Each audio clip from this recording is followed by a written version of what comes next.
56 kilometre आम्हाला चालवलं त्या दिवसात. ती पिस्तल खायचं, परत आपलं सामान 4-5 दिवस उठलो होतो आम्ही. एक दीड तासात पोहोचतो. नाही, प्रॉब्लेम काय आहे, मागच्या 10-15 दिवसापासून या भागात वाघाचा वावर आढळून आलेला आहे. हा वाघ, जी माहिती मिळाली त्यानुसार तो टिपेश्वरची जी एक T22 नावाची वाघीण होती, तिचं हे कब आहे असं माहिती मिळालेली आहे. आणि साधारणपणे वाघाची जी नैसर्गिक सवय असते त्यानुसार तो एक 2-2.5 वर्ष झाल्यानंतर त्याच्या आईपासून सेपरेट होतो आणि त्याची टेरिटरी शोधण्यासाठी तो बाहेर पडत असतो. त्यानुसार हा वाघ टिपेश्वर अभयारण्यातून साधारणपणे 450 किलोमीटरचा प्रवास करून इथं आलेला आहे. तो त्याची टेरिटरी शोधतो आहे, त्याचं मीठ शोधतो आहे आणि त्याचं भक्ष्य त्याला जर विपुल प्रमाणात इथे भेटत असेल आणि मीठची काही सोय होत असेल तर तो इथं राहू शकतो, अशी शक्यता नाकारता येत नाही. परंतु सध्या तो ट्रान्झिट पिरियडमध्ये आहे आणि त्या ट्रान्झिट पिरियडमध्ये असताना त्याच्याकडून मग त्याच्या अन्नाच्या शोधामध्ये काही शिकारीच्या घटना घडत आहेत. तर आम्ही त्याचा मागोवा घेतो आहे, त्याची मुवमेंटचं मॉनिटरिंग करण्याचं काम चालू आहे आमचं.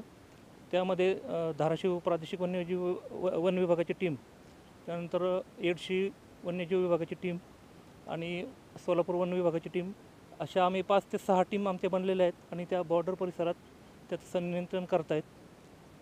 पुढे कळेलच आता तो ह्या भागात स्थिरावतो किंवा बाहेर जातो, त्या दृष्टीने आमचे प्रयत्न चालू आहेत.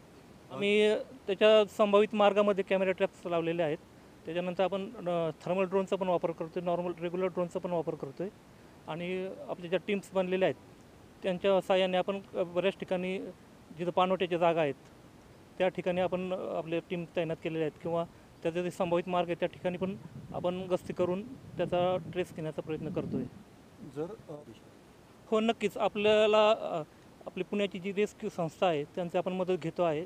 त्यांनी यापूर्वी पण ह्या प्रकारे असे वाघांना रेस्क्यू करण्याचे काम केलेले आहे. त्यामुळे जर त्याच्याकडून जर मनुष्यावर हल्ले होण्याची शक्यता निर्माण झाली तर आपण नक्कीच याचा अभ्यास करून याचा रिपोर्ट आपण मुख्य वन्यजीव रक्षक महाराष्ट्र राज्य हे आहेत त्यांना आपण अहवाल सादर करू आणि मग त्यांच्याकडून परमिशन मिळाल्यानंतर त्याला जेरबंद करण्याची गरज पडली तर तसं तो निर्णय घेतला जाईल वरिष्ठ स्तरावरून. बार्शी तालुक्यामध्ये आलेला आहे आणि वाघ टिपेश्वरवरून आलेला आहे आणि ट्रान्झिटमध्ये दिसतो आणि सब अडल्ट आहे. आपला टेरिटरी आणि मेट केले इकडे आलेला आहे आणि आपण 1-2 आठवडा संयुक्त मॉनिटरिंग करून धाराशिव वन विभागासोबत आणि तब निर्णय घेऊ. आणि असं वाटत आहे की तर इकडे थांबणार नाही मेट नसल्यामुळे.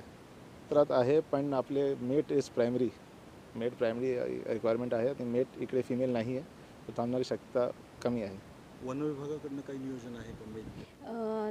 आपण जो ट्रॅप कॅमेऱ्यामध्ये आपल्याला टायगर साईट झालेला आहे त्याच्या पट्ट्यांचा जो पॅटर्न जर बघितला तर टिपेश्वरमध्ये T22 जी वाघीण आहे तिच्या 2 वर्षापूर्वीचा जो कपचा पॅटर्न आहे तर तो आणि हा मॅच झालेला आहे. त्याच्यावरून आपण असा अंदाज लावतोय की तो टिपेश्वरवरून धाराशिवमध्ये आलेला असावा आणि टिपेश्वरमधून नांदेडच्या भागामध्ये किंवा पैनगंगाच्या भागामध्ये वाघांची मुवमेंट ही होत राहते. तर आपला अंदाज असा आहे की तो नांदेड आणि मांजराकाठ या मार्गे तो धाराशिवमध्ये आलेला असू शकतो. नदीकाठून आला हे याच्यासाठी म्हणतोय आपण की कारण एवढा 300-400 किलोमीटरचा जो त्याचा प्रवास झालेला आहे त्या दरम्यान कुठेही त्याचं सायटिंग झालेलं नाही आहे. इथे आपल्याला गाईवरती अटॅक झाल्यानंतरच पहिल्यांदा आयडेंटिफाय झालेला आहे की तो टायगरने अटॅक केलेला आहे आणि एवढ्या पूर्ण प्रवासामध्ये त्यानं कुठेही मनुष्यावरती हल्ला केलेला नाही.